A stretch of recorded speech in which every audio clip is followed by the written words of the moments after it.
Mayroong isang natuklasan na parang butas, parang mata ito ng dragon sa gilid ng bangin, no? At mayroong laman na parang bilog na bato, no? Kung titingnan sa malayo ay parang mata ito ng isa pong hayop na dambuhala.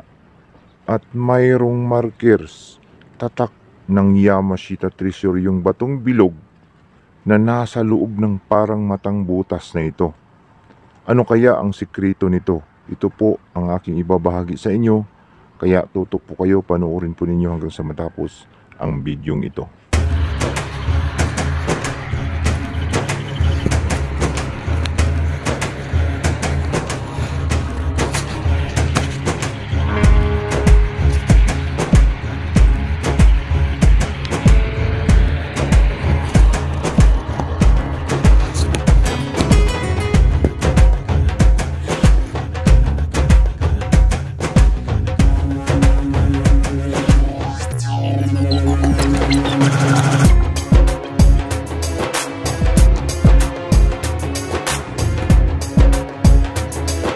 Magandang araw po sa inyong lahat, mayong adlaw sa inyong tanan diha sa Kabisayaan ug Kamindanawan.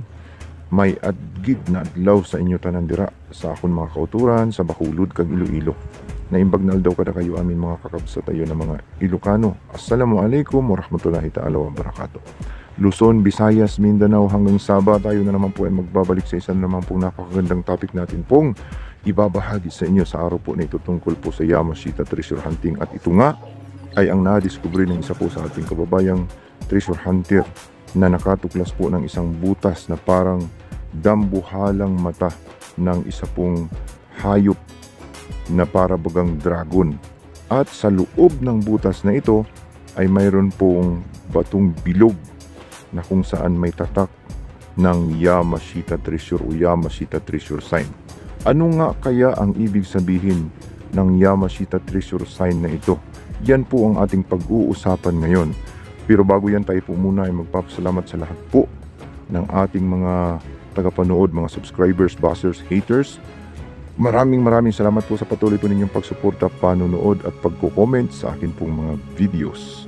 At sa hindi pa nakapag-subscribe, pakipindot na lamang po ang subscribe button sa ibaba at ang notification bell para updated po kayo sa mga susunod kong i-upload. At para po suporta din sa aking channel.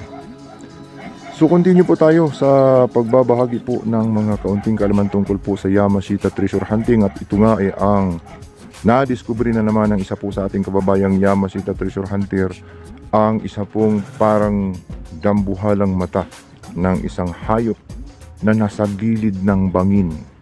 Kapag titingnan natin ay parang mata ito ng isang napakalaking dragon o isang napakalaking parang buaya o pagong, no? Na hindi natin mawari kung anong klaseng itsura nito. May batong bilog ito sa loob na may marker, may sign po ng Yamashita Treasure at halatang ginuhit ito, pinukit ng mga kamay ng tao. So ano baga? Ano kaya ang ibig sabihin, no? May laman kaya ito? Kasi ayon po sa ating makikita ay talagang sinadya talaga itong ginawa, ito pong parang matang ito na nasa bangin, no? Hindi mahalata kapag doon tayo nakatayo sa taas kasi nasa gilid po ng pangpang. So talagang nakatago at siguradong may sikreto ito. So ayon sa ating mga na research, no, na pag-alaman, na napagkuhanan ng mga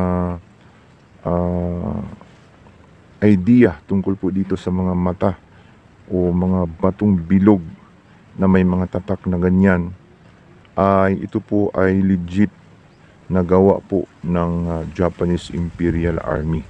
At sa katunayan, yan po ay mayroong kopya, yung ganyan po na mga itsura ng sign markers doon po sa Yamashita Treasure Code.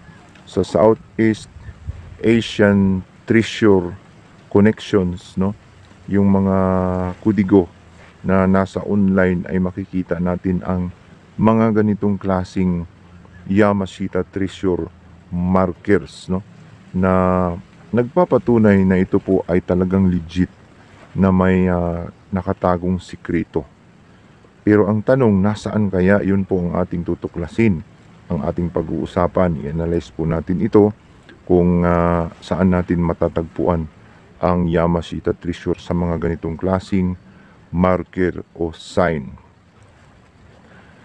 Sa mga nakatuklas na, unahin natin ito pong mga kababayan natin na may mga idea o may natagpuan na mga kayamanan tungkol po dito sa mga ganitong klasing marker o sign, sapagkat ito po ay ang ating basihan para matuklasan natin itong mga ganitong klaseng sign markers na ito.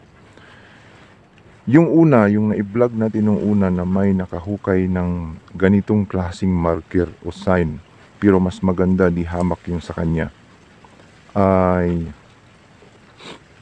natuklasan niya ito sa loob mismo ng bato, no? Yung Yamashita Treasure na sinasabi ng sign na ito ay natagpuan po niya sa loob mismo ng bato nung nakabalot, at ang kayamanan ay diamond, no? Isang uri po ng uncut precious stones na diamante ang nadiskubre ng isa po sa ating kababayan, treasure hunter sa kabundukan na may tatakpo na mga ganitong klase.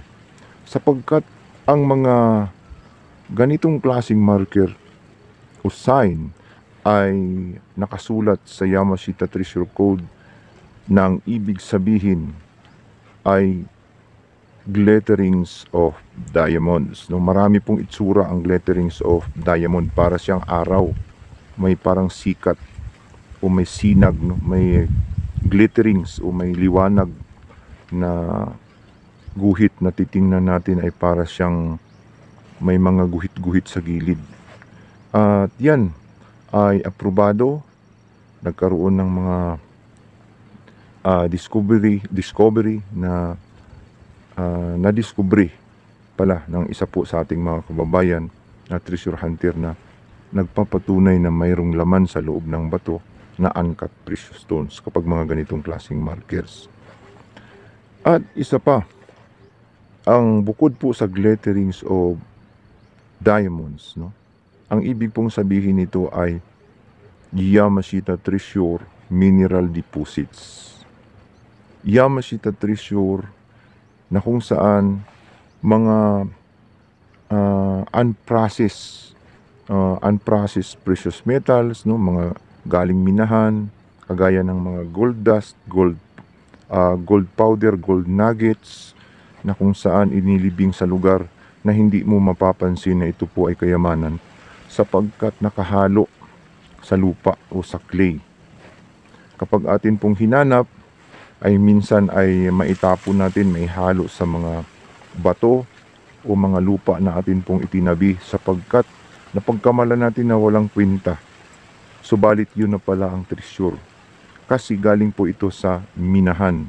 Mga powder, no? Gold powder, gold dust o gold nuggets na parang mga bato siya na yellow, na kung saan nakahalo sa lupa lamang, na yun po ang inilagay ng mga Japanese Imperial Army sa mga ganitong klaseng sign, no? Na parang may glitterings, no? Yung parang may sinag o may sikat, kasi nakalagay doon Yamashita Treasure Mineral Deposit. Pag sinabing mineral deposit, ito po ay unprocessed, hindi pa ito na naluto, hindi pa naging finished product, hindi pa napalis, kagaya po ng mga uncut precious stones, mga unprocessed precious metals, mga powder, no, na dust, gold dust, at marami na pong mga kababayan natin nga ang nakatuklas po ng mga ganitong klaseng Yamashita Treasure. Mayroon pang iba na ginawang parang liquid, no, inilagay sa plastic na container, yung parang tubig lang na yellowish, na yun na pala ang ginto, no? Ginawa lang tubig ng mga Hapon sa pamamagitan ng asido, tinunaw nila ito at ginawang liquid ang mga gold bars, no? Napakautak, napakahusay ng pagkatago ng mga Japanese Imperial Army ng kayamanang kanila pong ibinaon dito po sa bansang Pilipinas. So, yun nga, no? ito pong kanyang nadiskubre na Yamashita treasure marker na nasa loob ng parang mata na may bilog na parang bolang malaki. Doon sa loob ay isa po itong legit na mayroong itinatagong sikreto sa loob. Yun lang, kung wala sa batong ito ang diamonds, ay may mga unprocessed precious metals sa ilalim o sa unahan nito na kung saan nakahalo sa mga lupa o clay. So yun pong nadiskubre ni ka-treasure hunter na parang dambuhalang mata ng isang hayop o isang dragon, ay nakahanay nga po yung nakaukit sa bato na marker o sign doon po sa Yamashita treasure, no, na glitterings of diamonds or mineral Yamashita treasure deposit.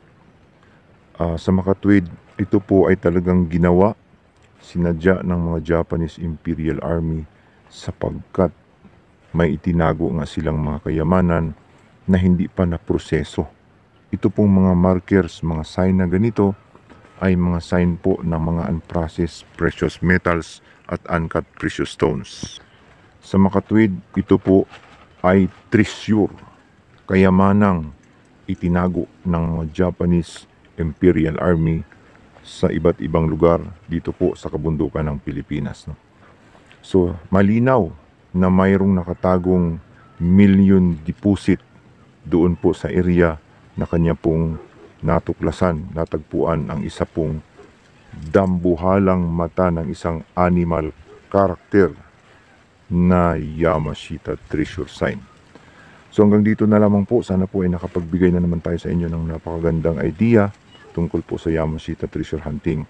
At kung mayroon po kayong alam doon po sa mga galing natin ng mga viewers, ay pwede po kayong magdagdag po ng inyong mga komento. At kung may pagkakamali ako, ay humihingi po ako sa inyo ng paumanhin sapagkat ako po ay hindi perpekto. Nagkakamali sapagkat tao lamang. Hanggang dito na lamang. Sana po ay nag-enjoy na naman kayo sa isa na naman po napakagandang topic tungkol po sa Yamashita treasure hunting. Ito po ang inyong ka-treasure hunter, nagsasabing kapag tayo po ay naghahanap, tiyak na tayo ay makakahanap.